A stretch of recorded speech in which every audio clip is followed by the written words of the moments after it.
MG Listeners, memasuki libur tahun baru Imlek, sejumlah objek wisata di Sumatera Utara ini mulai dipadati wisatawan. Puncak pergerakan wisatawan ini sudah terjadi sejak hari Minggu kemarin. Dan untuk mengetahui informasi selengkapnya, kita bergabung bersama dengan jurnalis MCN, ada rekan Dana Pangaribuan, langsung dari Kota Medan, Sumatera Utara. Halo, selamat pagi. Dana, seperti apa kondisi sejumlah objek wisata di Kota Medan saat ini dan berapa peningkatannya? Selamat pagi Albi dan juga MG Listeners, memasuki masa libur tahun baru Imlek 2547 kali ini, sejumlah masyarakat tentunya melakukan kegiatan liburan ke beberapa lokasi wisata yang ada di Sumatera Utara. Untuk di Kota Medan sendiri, secara khusus, pergerakan masyarakat yang berwisata mengalami peningkatan, salah satunya di objek wisata Istana Maimun Kota Medan. Pada hari Minggu kemarin, ada 1.000 hingga 2.000 wisatawan lokal yang datang berkunjung, di mana puncak kepadatan terjadi pada sore hari Abdi dan juga MG Listener. Pengunjung yang datang pun didominasi oleh wisatawan keluarga. Istana Maimun sendiri masih menjadi pilihan masyarakat Medan di kala musim libur keagamaan tiba. Tidak hanya karena lokasinya yang mudah diakses, namun juga harga tiket masuk yang terjangkau. Abdi dan juga MG Listeners, wisatawan yang datang pun biasanya ingin melihat barang-barang koleksi Kesultanan Melayu Delhi, kemudian melihat pecahan meriam buntung yang bersejarah dan erat sekali kaitannya dengan kebudayaan Melayu Delhi. Selain itu, wisatawan juga bisa menikmati fasilitas lain seperti berkuda, bermain di wahana anak, atau hanya sekedar bersantai sambil bersuah foto dengan tarif yang bervariatif, mulai dari Rp5.000 hingga Rp50.000 tergantung wahana yang ingin diakses wisatawan tersebut. Di Kota Medan, Abdi dan juga MG Listeners, daerah lain yang menjadi tujuan wisatawan Sumatera Utara adalah Kota Brastagi, Kabupaten Karo. Kabupaten Karo sendiri menjadi pilihan wisatawan karena banyak sekali objek wisata yang bisa dikunjungi di sana, seperti wisata Sungai Sembahe, air terjun Sikulikap, pemandian air panas belerang Sidebu-debu, berbelanja di Pasar Buah Brastagi, hingga kulineran, dengan lokasi yang mudah diakses menggunakan kendaraan pribadi ataupun angkutan umum. Berdasarkan pernyataan dari pihak Lantas Polsekta Brastagi bahwa mobilitas masyarakat menuju Brastagi naik mencapai 50%, di mana puncak kepadatan kendaraan yang masuk ke Brastagi terjadi pada minggu kemarin, Abdi.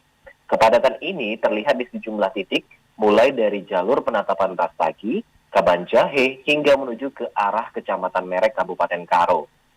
Pergerakan wisatawan ini pun masih akan terjadi pada sore hari ini hingga malam nanti untuk mereka yang meninggalkan daerah Brastagi menuju Medan atau daerah lainnya, sehingga diperkirakan akan ada perlambatan lalu lintas di sejumlah titik. Abdi dan juga listeners, untuk mengamankan pergerakan wisatawan selama liburan Imlek ini, personil kepolisian dari seluruh jajaran Polda Sumatera Utara sudah melakukan patroli, kemudian menyiagakan posko terpadu dan pengamanan, serta melakukan rekayasa lalu lintas untuk mengurai potensi kemacetan yang bisa terjadi di sejumlah jalur masuk ke daerah wisata. Masyarakat yang berwisata pun dihimbau untuk tetap mematuhi aturan lalu lintas dan juga peraturan di sejumlah objek wisata, terutama objek wisata alam, untuk mengurangi resiko kecelakaan di masa libur Tahun Baru Imlek 2547. Abdi. Baik, Dana, lantas di musim libur Imlek kali ini juga di tengah cuaca ekstrim begitu di sana. Bagaimana dengan kondisi terkini di sana, Dana? Ya, Abdi, selain dari kewaspadaan kita saat berwisata dengan mematuhi lalu lintas serta aturan berwisata, tentunya hal lain yang perlu diperhatikan adalah perubahan cuaca yang terjadi di wilayah Sumatera Utara hingga hari ini. Berdasarkan perakiraan cuaca BMKG, untuk wilayah Sumatera Utara masih diprediksi hujan dengan intensitas sedang hingga lebat, disertai angin kencang dan petir di wilayah pegunungan dan pantai. Artinya, cuaca buruk ini berpotensi merata terjadi di wilayah Sumatera Utara dengan suhu rata-rata 18 hingga 32 derajat Celcius, dan kelembapannya pun berada di angka 70 hingga 95%. Abdi dan juga MG Listener, secara umum perkiraan cuaca di Sumatera Utara dalam 2 hari ke depan masih akan dilanda hujan. Untuk di Kota Medan sendiri, jika kita lihat pagi ini memang belum ada terlihat atau terjadinya hujan, namun berdasarkan perkiraan cuaca yang dapat diketahui bahwa Medan ini diprediksi hujan pada siang hingga malam nanti dengan intensitas ringan hingga sedang.